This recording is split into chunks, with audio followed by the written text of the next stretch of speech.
Good afternoon, everyone. My name is Gloria Carter, and I am a family and community health agent for Prairie View A&M Cooperative Extension Program. And today I'm here with my colleague, Ms. Cheryl Austin. Ms. Cheryl, would you like to introduce yourself today? Yes. As she said, I'm Cheryl Austin, and I am the Family and Community Health Agent in Bell County. Wonderful. So you've got agents from Cameron County and Bell County today as well. And today we're going to talk to you about a program called LEAD, which stands for Live Well, Eat Well, and Be Active with Diabetes. And today we're going to go over our second lesson. And we want to go through the position of what the American Diabetes Association lends and tells us is that the association recommends people with diabetes to make their diet a part of their diabetes management plan, but really does emphasize that there's no single eating pattern that is best for everyone.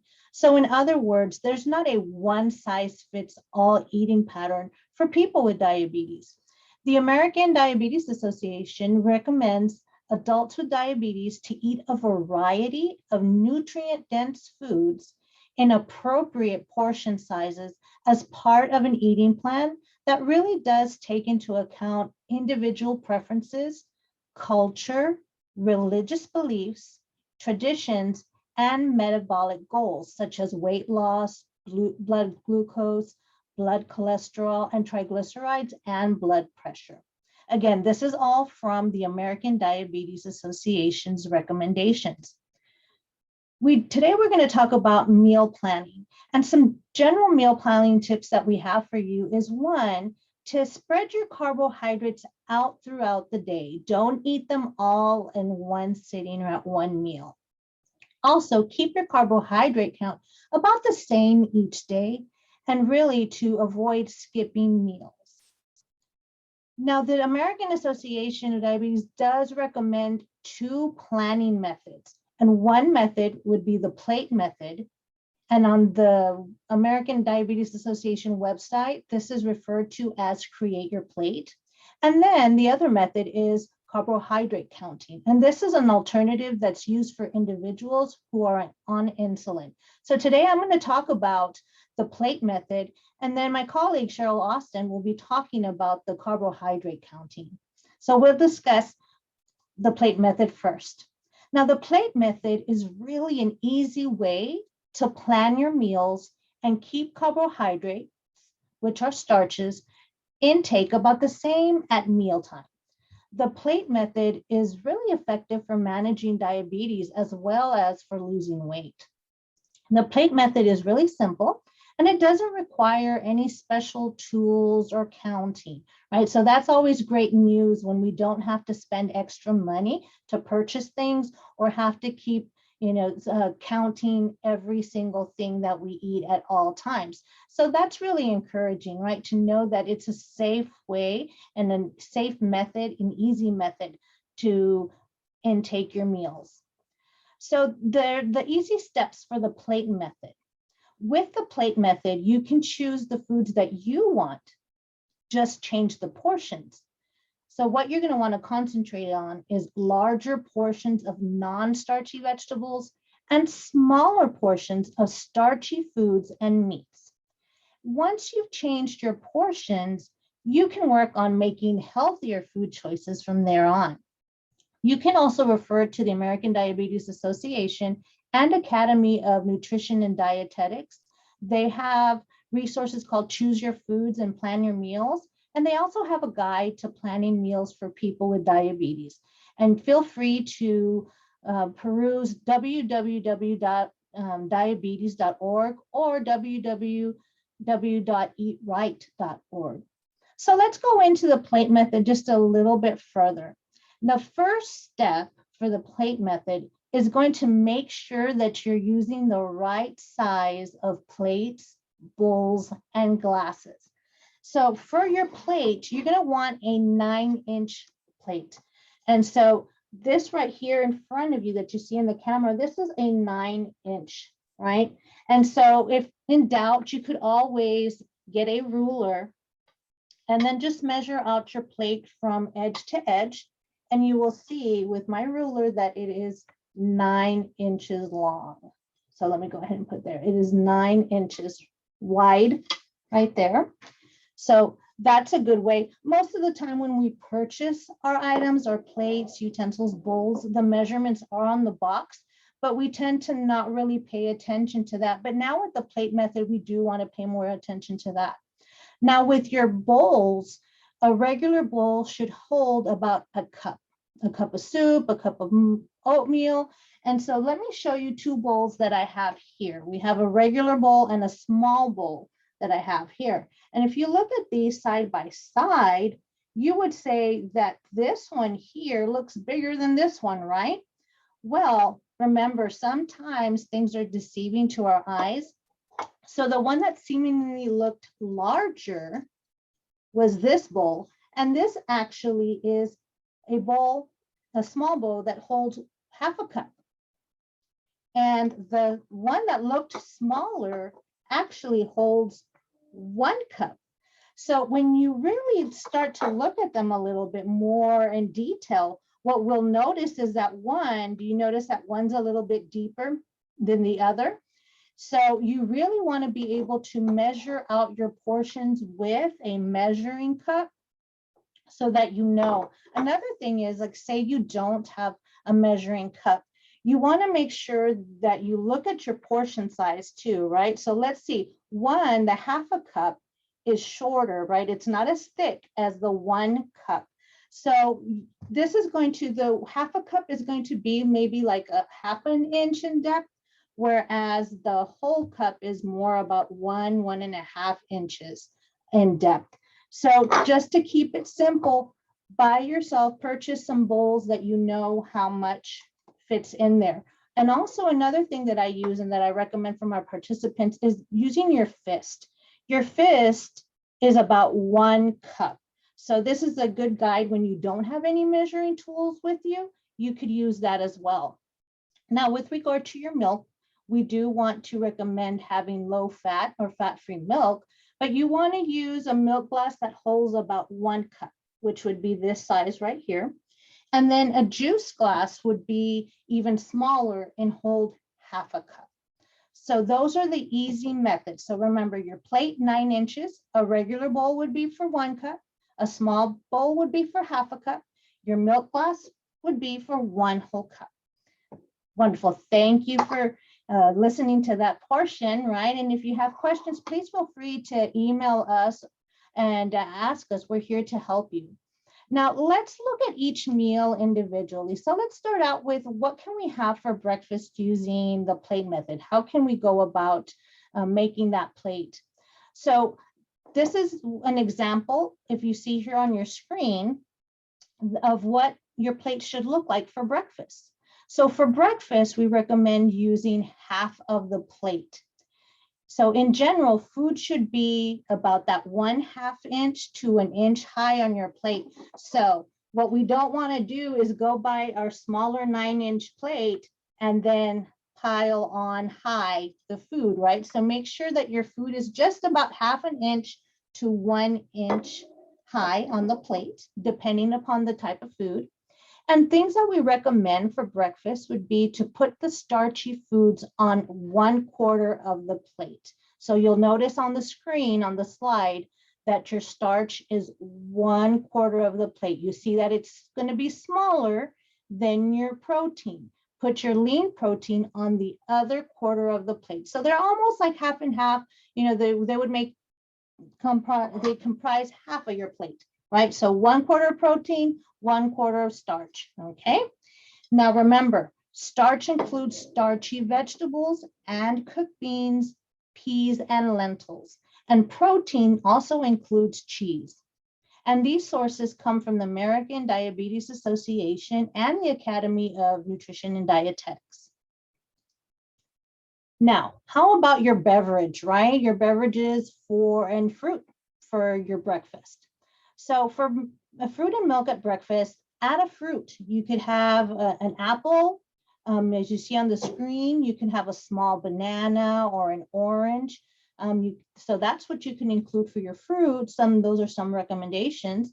Also add low fat or fat-free milk or yogurt. So if you're not necessarily a big milk drinker, you can, for your dairy, right, use yogurt instead.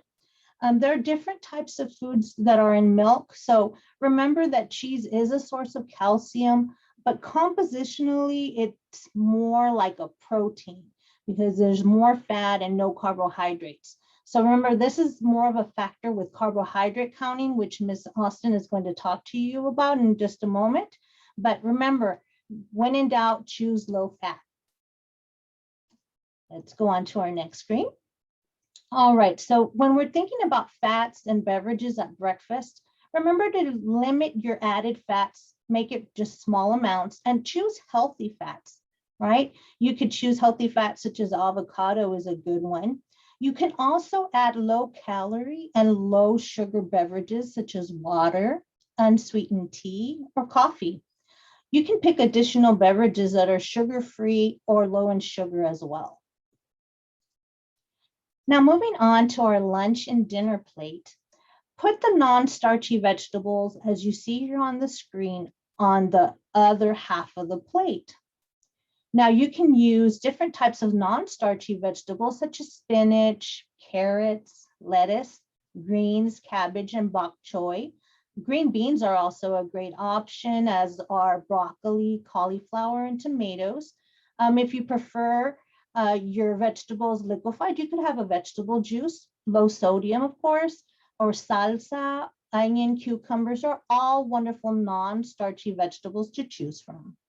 And then just a reminder again, that even with our veggies, we don't want to pile them on too high as well.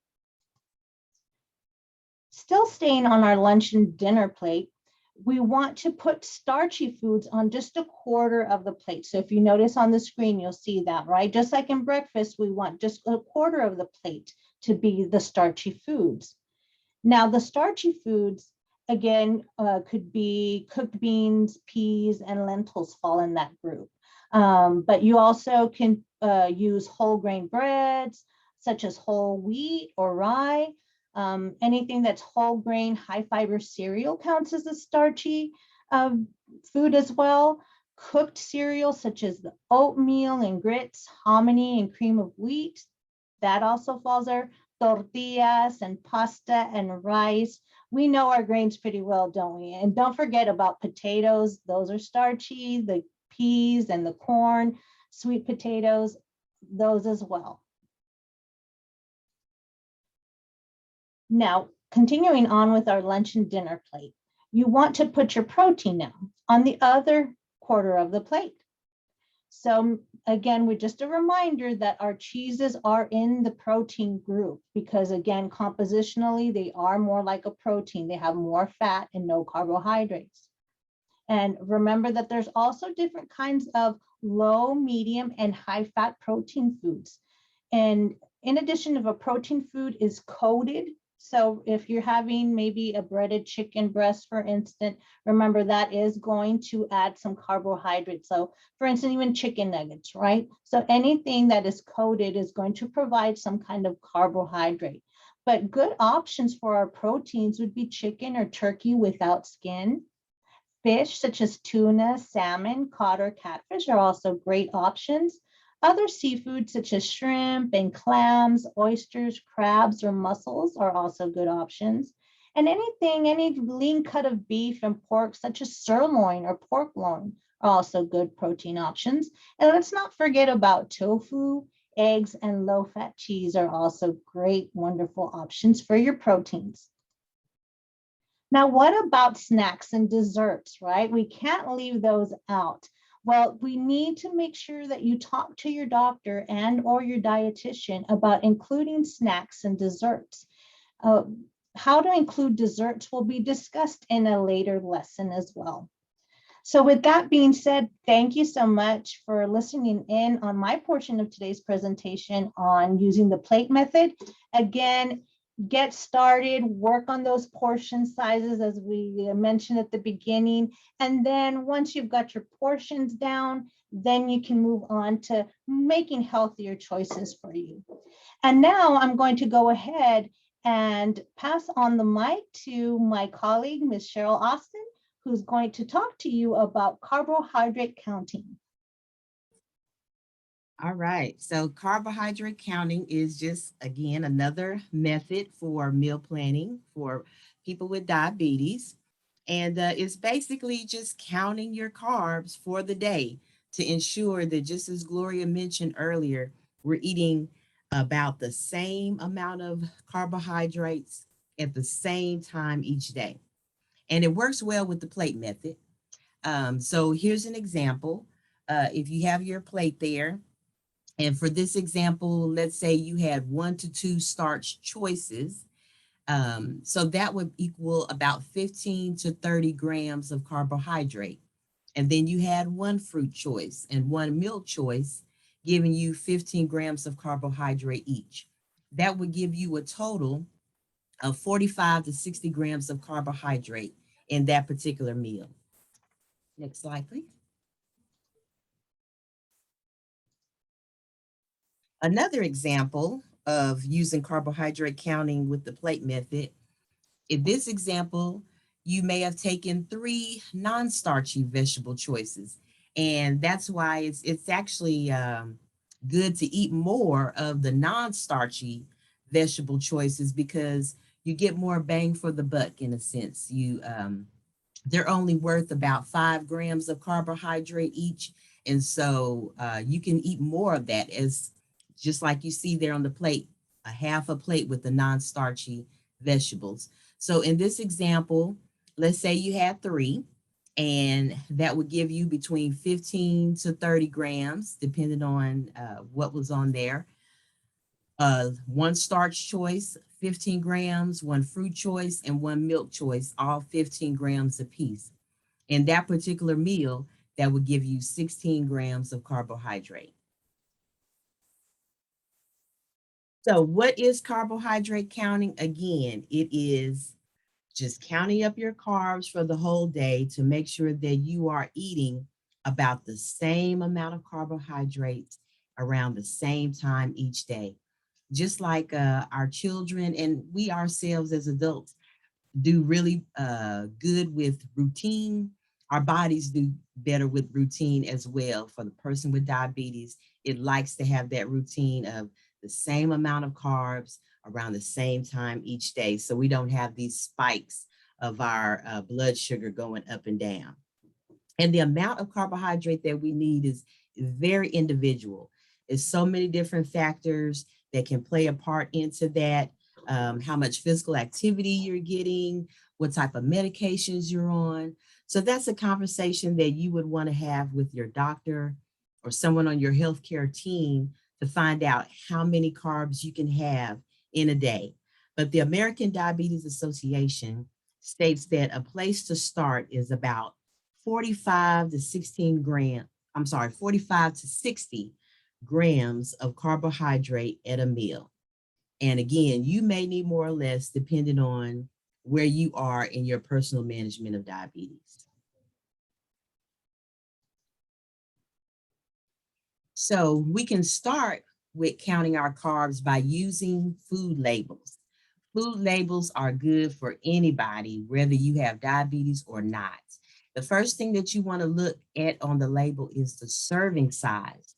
So in this picture, the serving size is 2/3 cup, but you see that the servings per container is 8.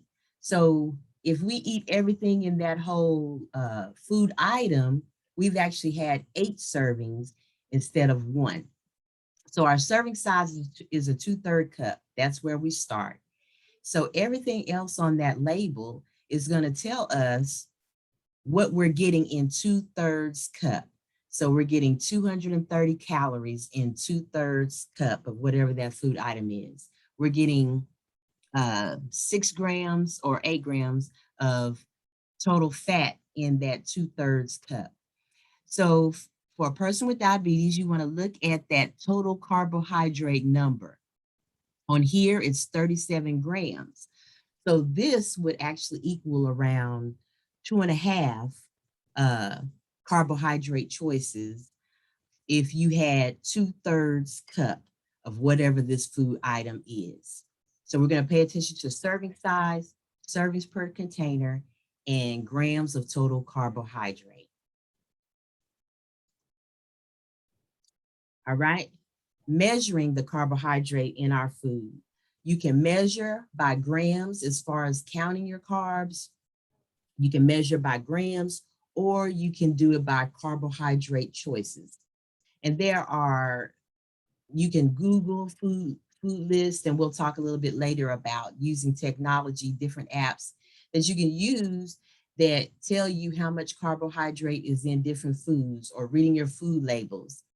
But when you're counting them up for the day, you can either measure by grams or carbohydrate choices. One carbohydrate choice is 15 grams of carbohydrate.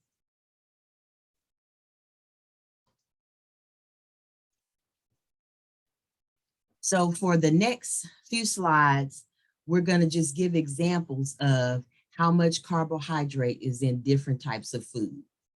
So we talked about that one carbohydrate choice is 15 grams of carbs. So here's an example of 15 grams. You can have 1 slice of bread, 1 6-inch tortilla, half a cup of cooked oatmeal, 1/3 cup of cooked pasta or rice, 6 saltine crackers, 1/2 of an English muffin or hamburger bun. All of these will give you 15 grams of carbohydrate, or one carbohydrate choice. Another example of the 15 grams of carb, one carb choice: half a cup of black beans or a starchy vegetable, 1/4 of a large baked potato, a small piece of fresh fruit, 1/2 cup of canned or frozen fruit, 1 cup of low-fat milk, 2/3 cup of plain fat-free yogurt, or sweetened with sugar substitutes. Again, 15 grams of carbohydrate, one carbohydrate choice in 6 chicken nuggets, half a cup of casserole, 1 cup of soup, or 1/3 of a medium French fries order. 15 grams of carbohydrate in 2 small cookies, 2-inch square brownies or cake without frosting, 1/2 cup of ice cream, or 1 tablespoon of syrup, jam, jelly, sugar, or honey. And as I'm going through these, just remember, these are estimates. If you get to the point where you're reading those food labels, you'll know exactly what you're getting as far as carbohydrates in each serving. So here we go, 5 grams of carbohydrate. Remember, those non-starchy vegetables give us less carbohydrate, so we can eat more of those. So 5 grams of carbohydrate in 1/2 cup of cooked non-starchy vegetables, or 1 cup of vegetable juice, or 1 cup of raw non-starchy vegetables. Next slide. 15, oh, okay. So 2 carb choices. 1 carb choice is 15 grams. So 2 carb choices would be 30 grams of carbohydrate. So some examples, excuse the background noise, everyone, but one example of that would be a 2/3 cup of cooked rice, 2 slices of bread. So if we eat a sandwich, just know that you are getting 2 carb choices if you use 2 slices of bread, 1/3 cup of cooked rice, and 1 slice of bread, that together, the rice and the bread together. 1 large banana will give you 2 carb choices, 30 grams. If you do half of that banana, then that's your 15 grams. That's only 1 carb choice. 1 cup of fruit juice and 1/2 of a large banana plus 1/2 cup of fruit juice.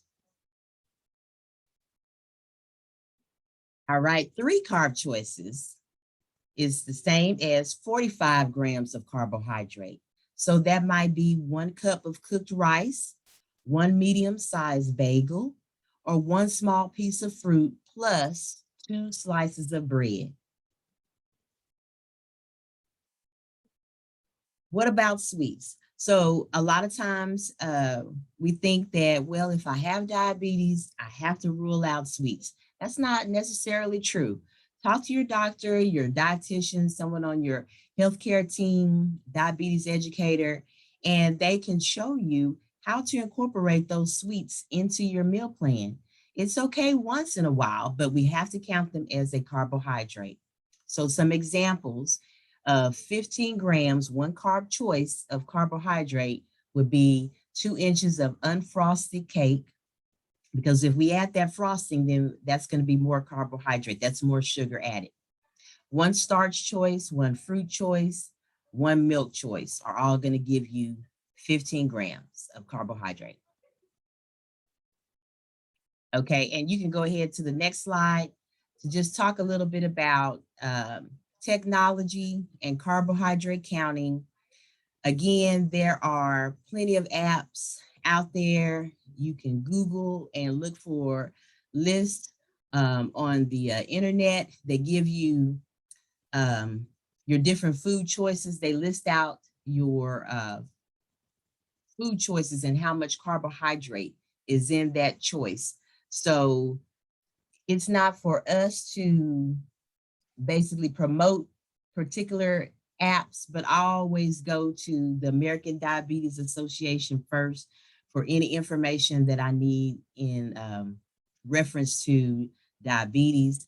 And so they, of course, have a list that you can use that tells you how much carbohydrate is in food.